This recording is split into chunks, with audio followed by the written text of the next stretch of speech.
Badan Obat Eropa atau EMA mengumumkan bahwa Uni Eropa telah menyetujui penggunaan seluruh vaksin COVID-19. Semua vaksin telah teruji efektif termasuk menangkal varian Delta.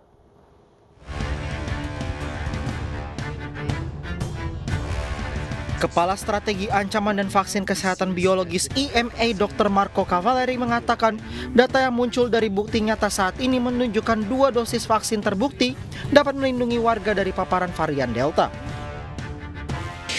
We are aware of the concerns caused by the rapid spread of the Delta variant and other variants as well.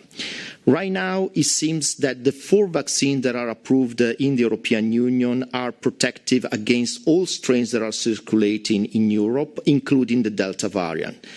Emerging data from real-world evidence are showing that 2 doses of vaccines are protective against the Delta variant, and also data from the laboratory are showing that the antibodies from the approved vaccines are able to neutralize the Delta variant too. Pada awal Januari, hampir 2 minggu program vaksinasi di sebagian besar negara Uni Eropa Belanda memulai program vaksinasi COVID-19 dengan staf rumah jompo dan pekerja garis depan di rumah sakit mendapat suntikan Pfizer-BioNTech di pusat vaksinasi massal di Veghel, 120 km tenggara ibu kota Amsterdam. Sementara itu, pemerintah Belanda telah berkomitmen untuk memberikan donasi vaksin untuk Indonesia. Menteri Luar Negeri Retno Marsudi menyampaikan hal ini usai pertemuan dengan Menteri Luar Negeri Belanda.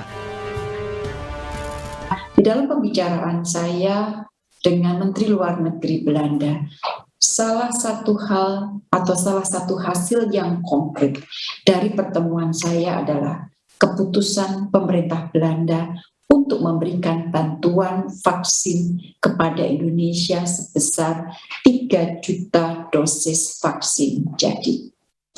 Pengirimannya akan dilakukan secepatnya. Nah, di dalam pertemuan bilateral tersebut, baik dengan Perdana Menteri maupun dengan Menteri Luar Negeri Belanda, kita juga menjajaki kemungkinan kerjasama yang serupa, tetapi untuk obat-obatan terapeutik. Jadi kalau vaksin sudah, kita sekarang membahas mengenai kerjasama serupa untuk obat-obatan terapeutik. Tentunya teman-teman, pembicaraan yang terkait dengan kerjasama kesehatan, misalnya vaksin, obat-obatan terapeutik, selalu saya lakukan dengan terus berkoordinasi dengan Menteri Kesehatan Indonesia. Menlu Retno Marsudi menambahkan, selain Belanda, Inggris, Jepang, dan Amerika Serikat juga telah berkomitmen memberikan donasi vaksin untuk Indonesia. Sementara dengan India, kerjasama pengadaan obat-obatan terapi COVID-19 juga telah dijajaki.